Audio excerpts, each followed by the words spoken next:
Бозашының қос ауылы Қызан мен Ақшамырауда сөз бен саз жобасының концерті өтті. Ауыл халқына рухани кеш сыйлаған ауылдағы мектептің 89 жылғы түлектері 35 жылдық мерекені тек өздері ғана тойламай, ауыл халқына рухани сазды кеш сыйлауды ойлаған түлектер сөз бен саз жобасын ауылға шақыртқан.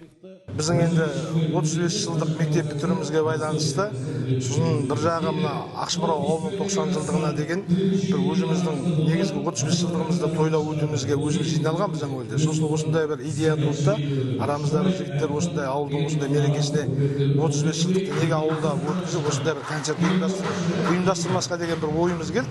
Сол себеппен жиналып осы екі ауылға бірдей, екі ауылды бөліп жармай, осындай екі ауылға бірдей концерт өткізейік.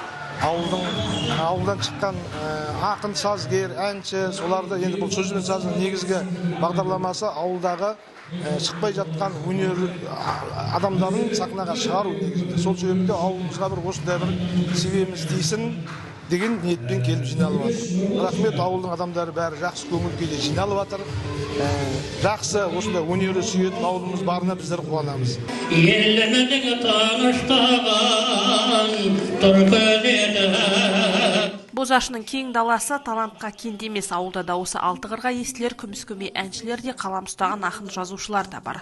Бұл қос ауылда туып, әр тарапқа қанат қаққан өнерлі ұл қыздар әуезді ән мен жырға бөледі. Ауылға деген сағыныштарын ән жырмен жеткізген өнерпаздар көпшіліктің көңілінен шықты.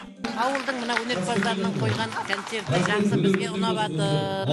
Мына Бердіхан Әлменнің жылда осындай болып ауылымызға келіп көңілімізді көтеріп, күздік көңілге бізді концертпен қамтамасыз көп рахмет.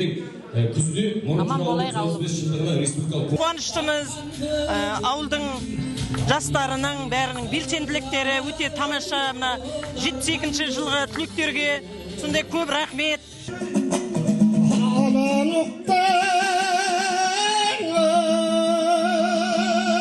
Қызан мен Ақшамыраудағы сөз бен саздың 113-114 концерті. Жоба көпшілікке беймәлім әнші сазгерлерді халық алдына шығаруды, жалпы жұртқа таныстыруды насихаттайды. Бұл жолы да ауыл сахнасынан әр аспаған талай өнерпаз ортаға шықты. Қызанның тек қана бір 20% өнерпаздары концертке қатысты, қалған сай себептермен қатыса алмай отыр. Бірақ концерт өте жақсы өтті, өйткені халық өте керемет қабылдады, өйткені өздерінің ұлдарын көптен бері тыңдамаған. Өздерінің қыздары, мысалы, ең жақсы не? Мысалы, 20 жыл бұрын Батыс Қазақстан облысының Қаратөбесіне тұрмысқа шығып кеткен өнерпаз қыз ауылға келіп ән айтты. 20 жылдан кейін сахнамен қайтадан қауышты. Және ауылда қарапайым үлкен кісілер, біздің өзіміздің фишкіміз, жанды дауыста.